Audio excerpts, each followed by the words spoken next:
ഭീകരർ 4 ഗ്രൂപ്പുകളായി സീരിയൽ സ്ഫോടനമായിരുന്നു ലക്ഷ്യമിട്ടിരുന്നത് എന്ന് അന്വേഷണ ഏജൻസികൾ. അൽ-ഫലാഹ് സർവകലാശാലയിലെ ലാബ് ബോംബ് നിർമ്മാണത്തിന് ഉപയോഗിച്ചതായി സംശയം. ഡൽഹി സ്ഫോടനത്തിന് പിന്നിലെ ഭീകരർ അയോധ്യ രാമക്ഷേത്രവും ലക്ഷ്യമിട്ടു എന്ന് അന്വേഷണ ഏജൻസികൾ. സ്ഫോടനത്തിൽ കണ്ടെത്തിയ മൃതദേഹം ഉമറിന്റേത് തന്നെയെന്ന് DNA പരിശോധനയിൽ തെളിഞ്ഞു. അതിനിടെ സ്ഫോടനം നടന്നതിന് അടുത്ത മാർക്കറ്റിൽ നിന്ന് കൈപ്പത്തി കണ്ടെടുത്തു. കാർ ബോംബ് സ്ഫോടനം നടന്നതിന് 200 മീറ്റർ മാറിയാണ് മാർക്കറ്റ് സ്ഥിതി ചെയ്യുന്നത്. സ്ഫോടനത്തിൽ മരിച്ചവരുടെ ശരീരഭാഗമാണ് ലഭിച്ചത് എന്നാണ് കരുതുന്നത്. ബി ബാലഗോപാൽ വിശദവിവരങ്ങളുമായി ചേരുന്നുണ്ട്.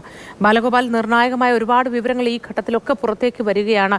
അതിലേറെ സുരക്ഷയും വർദ്ധിപ്പിക്കേണ്ട സാഹചര്യമാണ് നിലവിലുള്ളത്. വിശദാംശങ്ങൾ എന്തൊക്കെ? മോത്തി, തീർച്ചയായും വളരെ നിർണായകമായ വിവരങ്ങളാണ് പുറത്തു വരുന്നത്. ഇതിൽ ഈ സ്ഫോടനവുമായി ബന്ധപ്പെട്ട ഏറ്റവും പ്രധാനപ്പെട്ട ഒരു കാര്യം ഇന്നുണ്ടായിരിക്കുന്നത് ഈ സ്ഫോടനം നടന്ന ഏതാണ്ട് 200 മീറ്റർ അടുത്തുള്ള ഒരു സ്ഥലത്ത് നിന്ന് ഈ ഒരു കൈപ്പത്തിയുടെ അവശിഷ്ടം ലഭിച്ചിരിക്കുന്നു എന്നതാണ്. അതായത് ഇതിന് തൊട്ട് സമീപത്തുള്ള ലജ്പത് നഗർ മാർക്കറ്റിൽ നിന്നാണ് ഈ കൈപ്പത്തിയുടെ ഈ ഭാഗം ലഭിച്ചിരിക്കുന്നത്. അത് ഫോറൻസിക് CFSLലെ ഉദ്യോഗസ്ഥർ വന്ന ആ കൈപ്പത്തിയുടെ ഭാഗം ഇവിടെ നിന്ന് എടുത്തുകൊണ്ട് പോവുകയാണ് ഉണ്ടായിരിക്കുന്നത്. ഇപ്പോൾ ആ മേഖല പൂർണ്ണമായും അടച്ചിരിക്കുകയാണ്. കാരണം അങ്ങോട്ടേക്ക് ആർക്കും പ്രവേശനം അനുവദിച്ചിട്ടില്ല. മറ്റൊരു പ്രധാനപ്പെട്ട കാര്യം, ഈ അന്വേഷണവുമായി ബന്ധപ്പെട്ട, അതായത് NIAയുടെ 10 അംഗ സംഘമാണ് അന്വേഷിക്കുന്നത്. ഈ 10 അംഗ സംഘം വിവിധ ഗ്രൂപ്പുകളായി തിരിഞ്ഞുകൊണ്ടുള്ള അന്വേഷണം പുരോഗമിക്കുകയാണ്.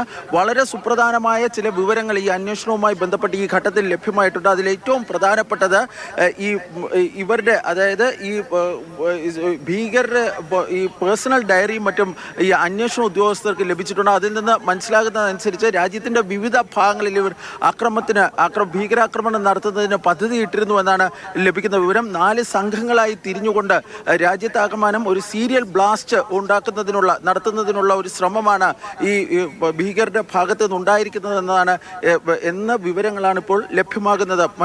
മറ്റൊരു പ്രധാനപ്പെട്ട കാര്യം, ഈ ഭീകരർ, അതായത് ഇവർ ജോലി ചെയ്തിരുന്ന ആശുപത്രിയുമായി ബന്ധപ്പെട്ടാണ് അവിടുത്തെ ലബോറട്ടറി, ഈ ബോംബ് നിർമ്മാണത്തിനായി അവിടുത്തെ ലബോറട്ടറിയിലെ സംവിധാനങ്ങൾ ഇവർ ഉപയോഗിച്ചിരുന്നു എന്ന സംശയമാണ് ഇപ്പോൾ പുറത്തു വരുന്നത്. അതുമായി ബന്ധപ്പെട്ട അന്വേഷണവും ഇപ്പോൾ പുരോഗമിക്കുകയാണ്.